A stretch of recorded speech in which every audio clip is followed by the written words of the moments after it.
La Russie, aujourd'hui, je le sais par les éléments auxquels j'ai accès, se prépare à une confrontation à l'horizon 2030 avec nos pays.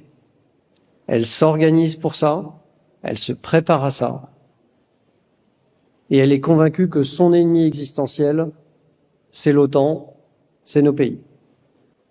Si notre pays flanche parce qu'il n'est pas prêt à accepter de perdre ses enfants, parce qu'il faut dire les choses, de souffrir économiquement parce que les priorités iront à de la production de défense, par exemple.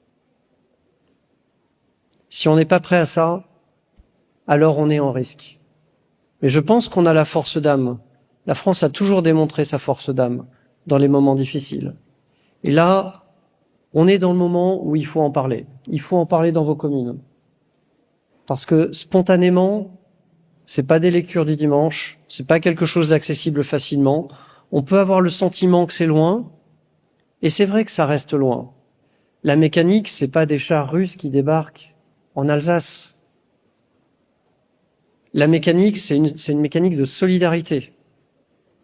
C'est une mécanique de solidarité avec des pays qui sont aujourd'hui sur le flanc est de l'OTAN, qui pourraient être attaqués, et qu'on ira protéger par solidarité. Et à partir du moment où on s'engage en solidarité, à ce moment-là, on engage les jeunes femmes et les jeunes hommes qui ont choisi de servir sous l'uniforme. Donc moi, j'ai donné aux armées un objectif qui est d'être prêt dans 3 à 4 ans.